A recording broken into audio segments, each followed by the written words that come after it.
मसीह यीशु के अजीम और जलील नाम में आपकी सलामती हो। मेरा नाम पादरी प्रोफेसर टोनी विलियम है। लेंट का सीज़न है और हम सब खुदावंद के कलाम में से सीख रहे हैं।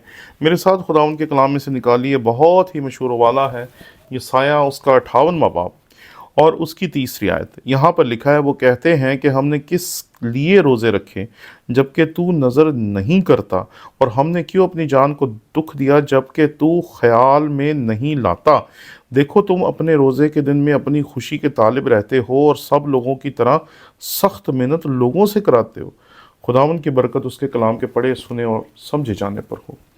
इस दुनिया में कई मर्तबा लोगों की बातों को सुनकर ऐसा लगता है कि वो जो कुछ कर रहे हैं वो समझ रहे हैं कि हम खुदा पर एहसान कर रहे हैं, और हमने जो कुछ किया है इसके एवज़ में या इसके बदले में खुदा को हमारे लिए काम फौरी कर देना चाहिए।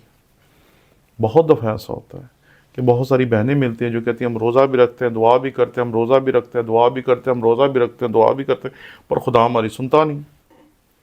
लेकिन यहाँ पर खुदा हमें बताता है कि रोज़ा और दुआ को हमें कभी भी एटीएम कार्ड की तरह इस्तेमाल नहीं करना चाहिए। रोज़ा और दुआ होता किस लिए है, इस हकीकत को ज़रा समझें। मसीह खुदावंद ने एक बदरू गिरफ्ता जो है उसको आज़ाद करते वक्त अपने शागिर्दों को इस हकीकत के बारे में समझाया था कि रोज़े और दुआ का मकसद क्या होता है। रोज़े और दुआ का मकसद होता है यकसुई हासिल करना, कि अपने जहनों को सिर्फ एक तरफ यानी कि खुदा की तरफ लगा लेना। यहाँ की फ़िक्रें, वहाँ की फ़िक्रें, ये बात वो बात, सारा कुछ छोड़कर आप एक ही चीज़ के बारे में सोचते हैं, और वो होता है आपका वो मकसद या वो काम जो आप खुदावन के हुजूर करने बैठे हैं। अगर आप दुआ करने बैठे हैं तो फिर आप दुआ करते हैं। अगर आप खुदावन के हुजूर प्रस्तिश करने बैठे हैं तो आप प्रस्तिश करते हैं। अगर आप कुछ और तरीके से खुदावन की इबादत कर रहे हैं, कलाम पढ़ने के वसीले से या कोई किताब पढ़ने के वसीले से, तो आप सिर्फ वही काम करते हैं, बाकी सारी चीज़ों को अपनी ज़िंदगी से निकाल देते हैं। क्योंकि रोज़े का मकसद ये होता है कि आपके अंदर यकसुई पैदा हो, संजीदगी पैदा हो। आपको एहसास होता है कि आपने जो कुर्बानी खुदा के हुजूर दी है, ना वो पैसे की कुर्बानी है, ना वो खाने पीने की कुर्बानी है, ना वो माल की कुर्बानी है, ना वो किसी और चीज़ की कुर्बानी है, बल्कि ये जो कुर्बानी है, जब आप रोज़ा रखते हैं तो आप दरअसल अपने पेट की कुर्बानी खुदावंद के हुजूर पेश करते हैं। और इसका मकसद ये होता है कि आप संजीदगी हासिल करें और संजीदा हो सके और खुदावंद के साथ दुरुस्त तौर पर अपना राब्ता जोड़ सके, सही तरीके से खुदा के साथ कनेक्ट हो सकें, ताकि बदी की उन ताकतों पर गालिब आ सकें जो हमारे ख़िलाफ़ भी काम करती हैं, हमारे जहन में, हमारे ख़यालात में, हमारी कलीसियाओं में, हमारे घरानों में काम करती हैं। आप उन पर फतेह याब हो सके, और अगर कोई बदरू गिरफ्ता हो तो हम उस पर दुआ करके बदरूहों से भी लोगों को आज़ाद करवा सके। इसलिए इस हकीकत को अपने जहन में रखें कि रोज़े के मकसद को समझे बगैर रोज़ा ना रखें। मसीह खुदावंद ने ये नहीं था कहा कि तुमने रोज़े रखने हैं, बल्कि उसने कहा था जब तुम रोज़ा रखे, जब तू रोज़ा रखे। तो उसका मकसद बिल्कुल वाज़ेह था कि जब तू रोज़ा रखता है या जब तुम रोज़ा रखते हो तो तुम्हारा क्या मकसद है रोज़े के पीछे।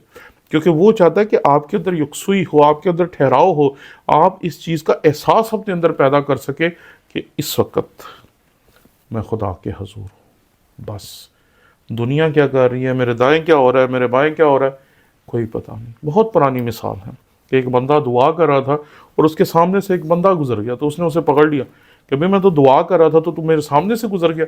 तुझे पता नहीं है कि जब कोई दुआ कर रहा होता है तो उसके सामने से नहीं गुजरते। तो उस बंदे ने कहा कि यार मैं इतना परेशान था कि मुझे पता ही नहीं चला कि तू वहाँ दुआ कर रहा है और मैं तेरे सामने से गुजर गया। लेकिन तू कैसी दुआ कर रहा है कि मैं दुनिया की परेशानी में ये भूल गया कि तू वहाँ बैठा हुआ है और दुआ कर रहा है और मैं तुझे देख ही नहीं पाया, लेकिन तू अपने खुदा के हुजूर दुआ कर रहा है और जब मैं गुजरा हूँ तो तुझे पता चल गया कि मैं गुजरा हूँ। इसका मतलब है कि तू भी सही तौर पे दुआ नहीं कर रहा था। क्योंकि जब आप खुदावन के हुजूर बैठ जाते हैं और अपने आप को इस दुनिया से काट के सिर्फ खुदावन के साथ ताल्लुक़ कायम करते हैं, तो फिर एक और लेवल शुरू हो जाता है रूहानियत का। फिर आप सिर्फ उसी से बात करते हैं, उसी की सुनना चाहते हैं, उसी को कहते हैं खुदावन फरमा, खुदावन बात कर। मसीह खुदावन ने ऐसे ही आपको कोठरी में जाने के लिए नहीं कहा था, क्योंकि रोज़े का मतलब ये है कि आप तन्हाई में खुदा के साथ वक्त गुजारें। लेकिन हमारा रोज़ा इन लोगों की तरह جو خدا کو ATM کارڈ کی طرح استعمال کرتے ہیں، جو خداوند کے حضور روزے اور دعا کو ATM کارڈ کے طور پر استعمال کرتے ہیں. ہم نے روزہ رکھا ہے اب ہمیں دے، ہم نے روزہ رکھا ہے اب ہماری خواہشیں پوری کر. لیکن یہاں پر خدا انہیں جو سبق دیتا ہے وہ آپ کے لیے بھی ہے اور میرے لیے بھی. یہاں لکھا ہے، وہ کہتے ہیں کہ ہم نے کس لیے روزے رکھے جبکہ تو نظر نہیں کرتا، اور ہم نے کیوں اپنی جان کو دکھ دیا جبکہ تو خیال میں نہیں لاتا. دیکھو تم اپنے روزے کے دن میں اپنی خوشی کے طالب رہتے ہو، صرف اپنی خوشی کے. روزہ رکھا ہے اب میں سویا ہوا ہوں، روزہ رکھا ہے اب میں ریسٹ کر رہا ہوں، روزہ رکھا ہوا ہے اب میں 6 بجے اٹھوں گا سو کے.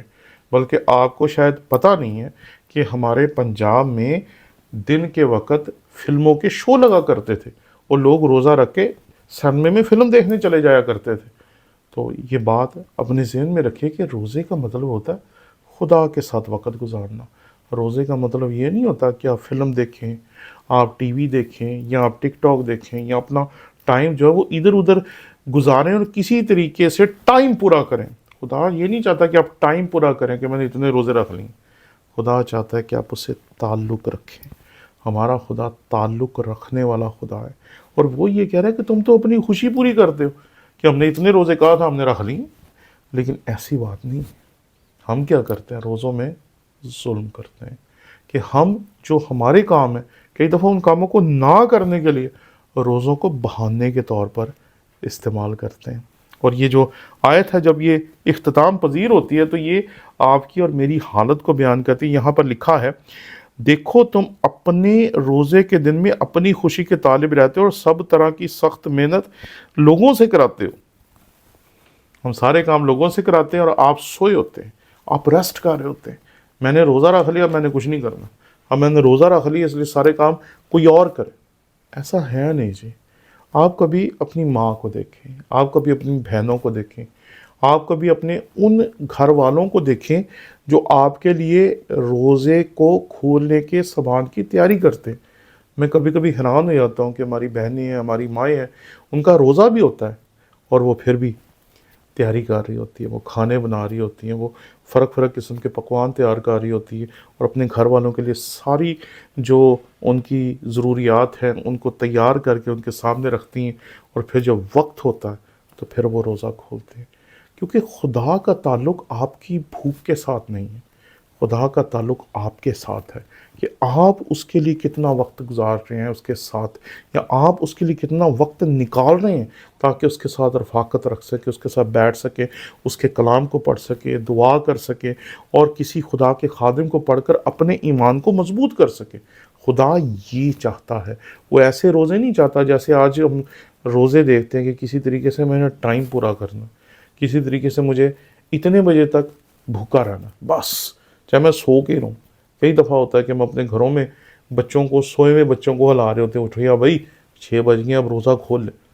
کیا اس طرح کا روزہ خدا کو قبول ہوگا جو صرف ٹائم پورا یا روزوں کا نمبر جو ہے پورا کرنے کے لیے رکھا جا رہا ہے کہ اگر تو نے 10 روزے رکھے میں نے 12 رکھے، اگر تو نے 12 رکھے میں نے 15 رکھے؟ کیا روزے مقابلہ ہے؟ جی نہیں. روزہ خدا کے ساتھ گہرا تعلق رکھنے کا ایک ایسا موقع ہے کہ جب آپ خداوند کے حضور روزہ رکھ کے بیٹھیں گے، دعا کریں گے، بائبل پڑھیں گے، گیت گائیں گے، پرستش کریں گے، عبادت کریں گے، تو وہ ایک روزہ آپ کو ساری عمر یاد رہے گا. خدا کرے کہ ہم ایسے روزے رکھ سکیں. آمین.